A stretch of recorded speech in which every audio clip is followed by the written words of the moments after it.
बिस्मिल्लाहिर्रहमानिर्रहीम। अस्सलाम वालेकुम डियर स्टूडेंट्स, उम्मीद है आप लोग ठीक होंगे। अल्लाह ताला आप सब लोगों को दुनिया और आखिरत दोनों जहानों की कामयाबियाँ आप सब की नसीब में लिखे और आप सबको अल्लाह ताला नसीब करे। तो ये आज का अगला शेर क्या है?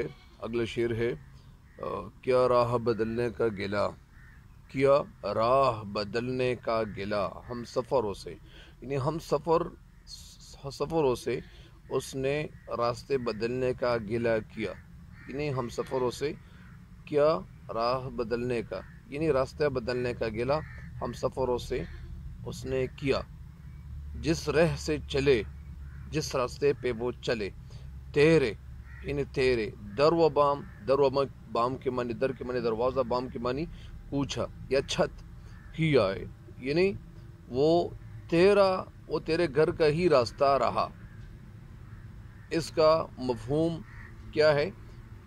इसका मफहूम कुछ इस तरह से है कि शायरा इस शेर में कहना ये चाहती हैं कि हम दोनों ने मोहब्बत के रास्ते पे इकट्ठे सफ़र शुरू किया था और एक दूसरे के साथ हमने वादा किया हुआ था, लेकिन फिर तूने उस रास्ते को छोड़ डाला, तूने उस रास्ते को छोड़ा।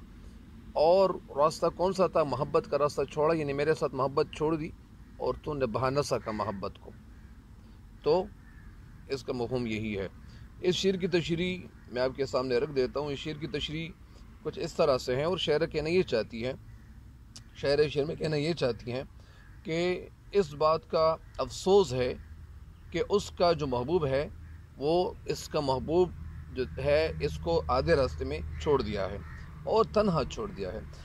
असल में उसने मेरे साथ मरने की कसमें खाई थी और हमने एक दूसरे के साथ वादा किया हुआ था कि हम एक दूसरे को कभी नहीं छोड़ेंगे, मगर उस रास्ते पे जो हमने थोड़ा सा सफ़र किया और एक दूसरे के साथ हमने मोहब्बत शुरू की हुई थी, तो इस मोहब्बत के रास्ते पे हमने जब थोड़ा सफ़र कर लिया, लेकिन थोड़ी दूर जाकर उस महबूब ने वो रास्ता बदल लिया, उस रास्ते को तब्दील किया, यानी उस रास्ते पे यानी मतलब वो मोहब्बत उसने छोड़ दी और उसने अपने लिए उसी रास्ते पे एक दूसरा महबूब उसने मतलब यानी वो ढूंढा।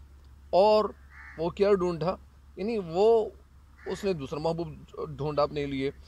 कहना शायर ये चाहती हैं कि जो महबूब मेरे साथ सफ़र पर निकला था वो मुझे छोड़कर किसी और को अपना महबूब बना बैठा है। अगरचे उसने मेरे साथ बेवफाई की और मेरे पुरखुलूस जज्बों को उसने अपने कदमों नीचे रूंध डाला और कुचल डाला, मेरे जज्बे का खून किया, मेरे एहसासात और जज्बात को उसने पायमाल कर दिया, मगर इसके बावजूद मैं उसे दिलो जान से चाहती हूँ।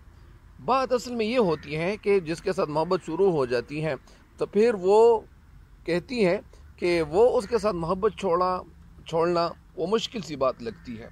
बहुत सारे शुअरा के अशआर में मैंने सुना है और देखा है कि बहुत सारे शुअरा कहते हैं कि ए महबूब, हम तो आपको अब भी चाहते हैं, लेकिन अगर तू अपने इस रवैये को तब्दील कर लो, इस रवैये में थोड़ी चेंजेस ले आओ, तो हम आज भी वही है। हमारे दिल में वो जो पुरानी मोहब्बत थी वो मोहब्बत आज भी हमारे दिल में तेरे लिए मौजूद है।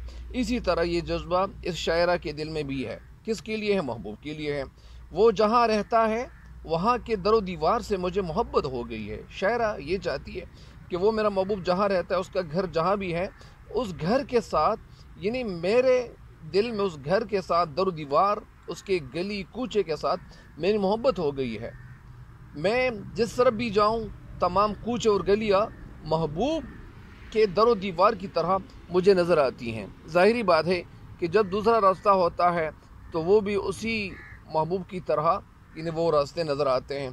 तो इसी वजह से यही जो सिलसिला है यहाँ जो कुछ इस शायरे के साथ हो रही है, जो इस शायरे के साथ हो रहा है, यही हालात यानी हर किसी के साथ वो इस तरह हालात से उन्होंने मुकाबला किया हुआ होता है। तो इसी वजह से शायरा कहती हैं कि उनकी तरह वो दरो दीवार मुझे नज़र आ रही है और गलियाँ महबूब के दरो दीवार की तरह नज़र आती हैं। हर शक्ल में मुझे उसकी शक्ल नज़र आती है, यानी जब मैं जिस महबूब को भी देखता हूँ या मैं जिस महबूब को भी इन्हें देखती हूँ, ये शायरा है तो माजरत चाहता हूँ, तो ये शायरा कहती है कि मैं जिस महबूब को भी देखूँ مجھے ہر محبوب کا چہرہ یعنی اسی کا چہرہ مجھے نظر آتا ہے، یعنی میں جس کو بھی دیکھوں اس کا چہرہ میرے اس پرانے محبوب کی طرح نظر آتا ہے۔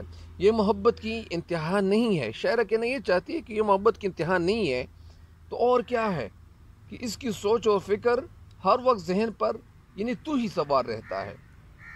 تو اس شعر کی تشریح مکمل ہو گئی ہے، مجھے امید ہے کہ آپ اس شعر کی تشریح سے بھی یعنی استفادہ کریں گے انشاءاللہ۔ اللہ تعالیٰ سب کو دنیا اور آخرت دونوں جہانوں کی کامیابی عطا کرے۔ یعنی مطلب اس کا یہی ہے کہ میں نے جو مطلب آپ کے سامنے رکھ دیا، لیکن میں آپ کو یہ بھی بتانا چاہوں گا کہ یہ بات اس دن مجھے یاد آ رہی تھی کہ آپ لوگ ایسا کریں کہ جب بھی پرچہ ہوتا ہے تو پرچہ حل کرنے سے پہلے تشریح جب کرنا شروع کریں گے تو اس وقت آپ ایسا ضرور کریں کہ تشریح کے اندر بھی اس شاعرہ اس شاعر کے حوالے سے 2-3 جملے یہ ضرور لکھیں۔ مثال کے طور پر یہ ایک ایسے شاعر ہے کہ اس شاعر کی طرح بہت سارے شعراء نے کوشش کی کہ ان کی طرح شعر لکھنے میں کامیاب ہو جائے، لیکن کوئی بھی اس کے راستے کی طرح اس کی طرح شاعری لکھنے میں کوئی بھی کامیاب نہ ہو سکے۔ بہت سارے لوگوں نے کوشش کی، بہت سارے شعراء نے کوشش کی۔ ظاہری بات ہے کہ ہر شاعر کا الگ ہی انداز ہوتا ہے۔ میر تقی میر کا انداز جو تھا وہ الگ تھا، علامہ اقبال رحمۃ اللہ علیہ کا انداز الگ تھا، مرزا غالب کا انداز الگ تھا، ناصر کاظمی کا انداز الگ تھا، اسی طرح یعنی خواجہ میر درد کا انداز الگ تھا۔ ہر شاعر کا انداز وہ الگ ہی ہوتا ہے، تو اسی وجہ سے ہر شعر کی تشریح میں آپ کو یہ کرنا چاہیے کہ اس شاعر کے حوالے سے کچھ نہ کچھ 2-3 باتیں ہونی چاہیے۔ اگر آپ جواب لکھ رہے ہو اور جواب کے دوران میں یہ دوران کے ساتھ میں یہ ضرور لگانا چاہیے۔ جواب کے دوران میں اگر کوئی جواب ہے اور نثر لکھ رہے ہو، نثر کا جواب آپ لوگ دے رہے ہو تو اس کے حوالے سے بھی کچھ نہ کچھ ہونا چاہیے، اس مصنف کے حوالے سے بھی 2-3 جملے ہونی چاہیے تاکہ آپ کا وہ جواب وہ پرفیکٹ ہو، مکمل ہو۔ تو یہی باتیں اور یہی رائے میں اس لیے رکھتا ہوں تاکہ آپ لوگوں کے مارکس زیادہ سے زیادہ آ جائیں۔ تو یہ مجھے امید ہے کہ آپ اس شعر کی تشریح سے بھی فائدہ اٹھائیں گے انشاءاللہ۔ تب تک کے لیے اجازت چاہتے ہیں، اللہ نگہبان۔